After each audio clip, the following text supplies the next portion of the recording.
What if you could plug Britain into North America, Australia into Asia, Africa into Europe? Not by ships, not by pipelines, but electrons. Now picture the floor of the ocean, thousands of meters down, under crushing pressure, near freezing temperatures, almost total darkness. Now imagine running a power cable through that, roughly the diameter of a dinner plate, 50 kilos per meter, carrying enough electricity to power a city from one continent to another. That cable doesn't exist yet, but the engineers trying to build it do. In this video, we'll look at how subsea HVDC cables actually work, what it takes to install and maintain them across thousands of kilometers of open ocean, and whether a truly global electricity grid is realistic or just a very expensive dream. And yes, we are going to talk about what happens if someone tries to cut it.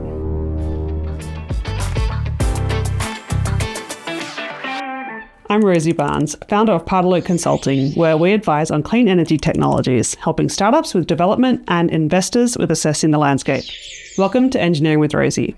Think about what it would mean if we could connect electricity grids across very large distances, especially east to west or southern to northern hemisphere, over large enough distances to connect locations with different daylight hours, different wind patterns, different cold snaps and heat waves. When it's midday in London, it's early morning in New York. When it's summer in Australia, it's winter in most of Asia. Monsoon season in India, dry season in southern Australia. When the wind drops off in the North Sea, it's probably blowing hard across the South Atlantic. The point is, somewhere on Earth right now, there is more renewable energy being generated than anyone nearby needs. And somewhere else, there isn't enough. The question is whether we can connect those places efficiently enough to make it worthwhile. We already do this above ground, of course. Transmission lines crisscross most of the planet's land. But putting them underwater is not quite as straightforward as giving the same kind of cables a waterproof jacket. Most above-ground transmission lines are alternating current AC, typically operating at voltages between 100 and 765 kilovolts. AC became standard back in the late 1800s when grids were purely local. Edison's DC system could only deliver power within a couple of kilometers of a generator, and transformers gave AC the ability to step voltage up and down at the end of the line, which DC couldn't do at that time. But for a subsea global grid, we'd need to use high voltage direct current. High voltage, because that improves efficiency sufficiently that most of your electricity will make it to the end of hundreds or thousands of kilometers long cable. And direct current, because seawater surrounding an AC cable would act like a capacitor, continuously absorbing and wasting the current needed to charge and discharge at 50 or 60 times a second. I went through these technical aspects in a fair bit of depth in a previous video on China's ultra-high voltage DC transmission lines, if you want to check that out for a deeper understanding of why it needs to be DC. There are already plenty of subsea cables around the world. There are 16 connecting parts of Europe together, for example, including the world's longest currently operating, which is the Xlink, a 765-kilometer cable connecting the UK to Denmark. But to get the different time zone and different climate connecting advantages that I mentioned at the start of this video, we would need to connect much further than any projects that exist today. Now we're talking not hundreds, but thousands of kilometers. There are several projects in development currently that are planning to do just that. These include Xlink, whose original plan was to bring solar and wind power from Morocco to the UK via approximately 4,000 kilometers of subsea cable. Those plans are a little bit up in the air at the moment, but they're looking into a variety of projects around the world for what remains a compelling long-distance transmission concept. Then there's Sun Cable, which is planning to connect a massive solar farm in Australia's Northern Territory to Singapore via 4,300 kilometres of subsea cable, with electricity supply anticipated to commence in the early 2030s. And then probably the most ambitious, NATO-L, planning 3 times 2 gigawatt cables spanning 4,000 or 5,000 kilometres, connecting Canada to Europe. I spoke with leaders from 2 of these companies to try to understand where the projects are up to and to make up my own mind about the feasibility of a global subsea grid. I first interviewed Laurent Segalen, co-founder of NATO-L, and you might recognise that name if you listen to his amazing podcast, Redefining Energy, which I have been a guest on, and he has been on Engineering with Rosie before too. Laurent framed the main technical challenges of a project like this as the 4Ds. In terms of challenges, I would say the basics from a technical point of view are what we call the 4Ds. Design, depth, distance, damage. So the design means you're going to have the subsea route and the landing points. Depth, the question is how deep can we go? Distance, how do we connect for, say, 4,000 kilometers or more? And damage, Russian subs, but it's mostly fishermen and anchors. I like that framing of the main technical aspects to planning a subsea cable, the 4Ds. So let's look into each of those. Design is something that all subsea projects need to consider, but there's a lot more to do for a really long cable than a short one. You'll notice that none of these long subsea cables connect their landing points in a straight line. They snake along to end up with a route that avoids obstacles like particularly deep water or canyons. The next D is for depth, and despite the vast distance it covers, the transatlantic NATO-L will not be the deepest subsea cable. Nexans recently set a world record after installing and testing a 525 kilovolt HVDC subsea cable in 3,000 meters of depth off the west coast of Sicily. And the NATO-L route has been selected to avoid going any deeper than that by modifying the route design by a few hundred kilometers from what would be more direct. But one trail that these very long cables can't avoid blazing is a third D, distance. The longest subsea cables today are in the hundreds of kilometers, whereas connecting up continents will involve cables thousands of kilometers long. This is a challenge because the longer the cable, the greater the energy loss. So the current state of the art is 500,000 volts. The problem is if you put 500,000 volts on such a distance, you're going to lose 15 to 20%. So we know we need to go to 800,000 volts. Now, the Chinese, they already do 1 million volts, but that's onshore. So we know that we need to use the next iteration of cable in order to keep the losses around 6 to 8%. Now, the interesting thing is that Prysmian is already working on the 800,000 volts. So we plan to use a technology that does not exist yet, but it's under development. I also spoke with James Humphrey, the CEO of Xlink, and he says that none of their projects will need to use higher voltages than the 525 kilovolt norm. In fact, he says that they are planning their routes with no new technology development needed at all. Overall, it's probably worth saying that the sort of from a technology readiness perspective, this has all been done before. So we're not talking about really new technology. We're talking about extending existing technology, existing interconnector technology, in particular some of the cables, but just longer. We're on about 525 kV. So to put that in kind of context, say for 4,000 kilometers, you're probably roughly looking at losses of about 15% with that level of, and this is all direct current, of course. NKT did a successful test at about 640, but beyond that, questions with some of the insulation material. So yeah, I'd say roughly that's where the industry is standardizing around. So speaking of insulation, that raises the question, what are these cables actually made of? Just like a bit of aluminium or copper with a plastic insulation, like a toaster cord, but scaled up a bit? Surprisingly, it's not quite that simple. Roughly speaking, we're talking about the size of a sort of big, like dinner plate, if you can imagine that. At its core, you've got either a copper or aluminium conductor. I mean, we would typically use aluminium because it's cheaper and lighter, roughly 2 times lighter, let's say, for the same conductivity as copper. And then around that, you've got a sort of thick insulation. It's normally a kind of advanced polymer like XLPE. And here I'm talking about for depths less than, let's say, about 1,000 meters. You have a different technology, mass impregnated cables for deeper waters. But then effectively, you've got some semiconductive layers. And then around that, you have some armor and an outer sheath protecting against corrosion.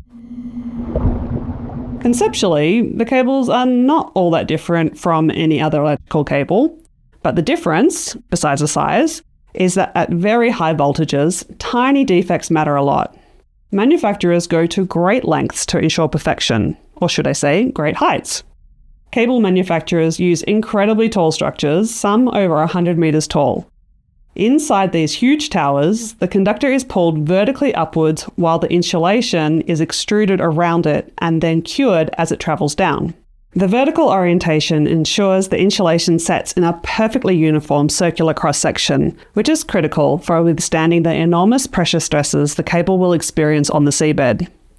After curing, the insulation also has to go through a degassing process to remove byproducts from the cross-linking reaction, which, if left in place, could compromise the cable's performance at high voltages. And then, in addition to strict control over the manufacturing process, they are also spending a lot of effort on testing, depth tests, high voltage tests, partial discharge checks, etc. It's a lot. Speaking of demanding material environments, I want to talk about this video's sponsor, Bedford Reinforced Plastics. You've probably heard me talk about composite materials before. Fiber reinforced polymer, or FRP, is a material I find so interesting that I did a whole PhD on it, and it keeps on showing up in more and more infrastructure applications. Bedford makes structural FRP profiles and systems in the US, and the reason it makes sense in so many industrial settings is the same reason it's attractive for anything exposed to harsh conditions. It doesn't corrode.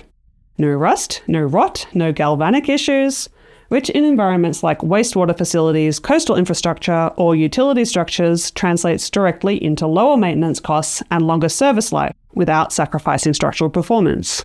Bedford FRP turns up in industrial platforms, grating, and pedestrian and light vehicle bridges, anywhere you traditionally reach for steel or aluminium, but where corrosion is a real ongoing headache. Worth a look if that's relevant to your work. Head to bedfordreinforced.com. Now, back to cables. The challenges don't end at the factory gate. Once it's made, it has to be installed. The cable leaves the factory wound onto an enormous carousel, which is then loaded directly onto a specialised cable-laying vessel. The ship then sails the route, paying the cable out continuously from the spool. Straightforward in concept, but the execution is anything but. You need to keep precise control over the vessel's position the entire time, accounting for weather, sea state, wind, and currents. The seabed itself throws up its own complications. Whether it's rock or sand affects how you bury the cable, and steep slopes or submarine canyons are a significant engineering challenge compared to flat, featureless seabed. On top of that, you'll almost certainly have to cross existing infrastructure, internet cables, oil and gas pipelines, and there are strict protocols around how you manage those crossings. And throughout all of this, you're coordinating with fishing authorities, maritime regulators, and a range of other stakeholders. One of the main goals throughout is to minimize joints. Every joint in a cable is a potential weak point, which is why you want to get the largest possible spool, and therefore the largest possible vessel, to maximize the continuous length you can lay in a single run. Usually these days that's about 200 kilometers. Alright, that's most of the engineering covered, but I promised you something at the start of this video. It's the fourth D, damage. What happens if someone tries to cut the cable? Because if you're thinking about routing a significant chunk of your city's electricity through a cable on the floor of the ocean, there's one question that probably overrides all the others. Never mind the manufacturing tolerances and the submarine canyons. What happens if an enemy submarine sneakily snips the cable and a city goes dark? In terms of damage, it's very simple. The problem is not really the Russian subs, which, by the way, don't have an anchor. The problem is the insurers. History has shown that all the incidents happen with a depth of 50 to 80 meters depth. So what we do is we bury the cable. So there's a dredging boat. They open a trench. We put the cable down and then we close the trench. And we do that approximately 100 meter, 150 meter depth. And that covers 95% of the incidents. And then alongside the cable, there's a fiber. So if ever there is a damage anywhere, we know exactly where the damage is. And then some repair boats arrive and they reconnect. It takes, a few weeks, but that's something that people are kind of comfortable with. I guess as good engineers, you build in redundancy. So the first obvious one is that you might well have two sets of cables. I mentioned the continuous monitoring that also sort of alerts you to activity, primarily, let's say, fishing or something, but near the cable as well. So that allows rapid detection and response. It also allows, if one is offline, the other, sort of maintains flow. We've done a lot of work assessing security risks, as you can imagine. And much the bigger risk is cyber security rather than a physical attack. Although that's dramatic and sort of sounds, honestly, at that sort of depths, cutting a live wire is not something that is that easy. It's a little bit in the bathtub sort of, playing with electricity category. That said, you're talking about territorial waters, you're talking about, sort of other sort of security responses, but actually the real risk is cyber. I don't know that I feel comfortable relying on anyone's sense of self-preservation as a guard against cable damage. After all, I have read news stories about would-be copper thieves ending up in hospital after trying to cut cables in a live substation. But James is right that attacking a cable at serious depths is a genuinely difficult engineering problem in its own right, and the cyber threat is probably the more significant concern for operators to focus on. As for the rest of the engineering, yeah, it is a bit complicated, but there's no real deal breakers as far as I can see. If anything, I think the project management is the harder challenge in these kinds of projects, which isn't a dismissal of project management, quite the opposite. Like engineering, I think that that's a field whose difficulty and importance tends to be invisible to everybody outside of the field. So subsea cables at this scale are for sure feasible. But feasible and inevitable are two different things. What will the world's electricity grids actually look like in 20 years? Can we imagine cables crisscrossing every ocean? I think it is where we're going to go, and it's sort of just as it was probably the late 80s that internet cables started, and then you have so many hundreds now crisscrossing the world. We have exactly the same vision, if you like, for the global grid for kind of all of the sort of same reasons you have a local national grid. And the technologies there, which is attractive to invest in. And I think, what's also going to be important are some of the nodes within that network where you'll probably have a lot of storage. And, ultimately, I think you will trade electricity just like you trade LNG or other forms of energy. Laurent was even more expansive. When we crack the code of the first cable, let's be clear. If you do a simple analysis of the European grids and the US grid, you can put 40 moves. Now, every time they're going to be cheaper because we learn, and they're going to be a bit longer. And then at some point, like in every good investment, the value of an additional cable is less. So there's always an optimal point. But here we're just scratching the surface of what can be done.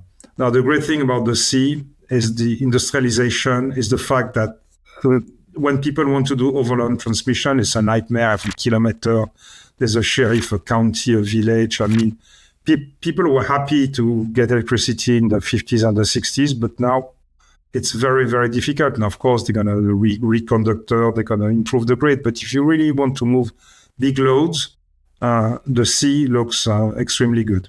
Now, again, you need to meet those conditions. You need to have bankable parties on both sides because there's a lot of debt which is involved. Let's be clear. In our financing, 2/3, if not more, are debt. You need legal regime that people trust. You need load centers. I mean, you will have a global grid when you have all of this. And mostly it's about trust between governments because, let me tell you, one of the easy interconnector to do, which would be very profitable, is Korea to Japan. I mean, I know there are trenches, but if you avoid, the Korea to Japan would work extremely well. Problem is, government, they don't like each other or they don't trust each other, so you will never have the political flag. So it's a tool in the toolbox, but it's not going to solve all the problems. And when it comes to the energy transition, you need everything, you need everything you can take. I'll admit that talking to Laurent and James, they're very charismatic people, both of them. It makes it really hard not to feel positive about this. The engineering is definitely closer than I was thinking, and the harder problems, political and financial, they're at least ones that humans have solved before in other contexts. My gut feeling is that this is going to happen. To me, the question isn't really if continents will be connected by a subsea HVDC, it's how many and how fast. That said, these projects are a decade or more away from existing, and the energy transition moves fast enough that I don't pretend to believe that I know exactly what's going to happen. Consider that a decade ago, almost nobody predicted that batteries would become arguably the most transformative technology in the grid. I have no idea what the equivalent surprise will be in the next 10 or 20 years. It could be something that makes long-distance transmission even more valuable, or it could be something that makes it irrelevant. Maybe fusion finally delivers. Maybe it's something that none of us had even heard of yet. If you would like early access to videos like this one, and get access to the exclusive Engineering with Rosie Discord server, please consider joining on Patreon or as a YouTube member. The link is down there. Thanks to Bedford Reinforced Plastics for supporting today's video, and thanks to you for watching. I'll see you in the next one.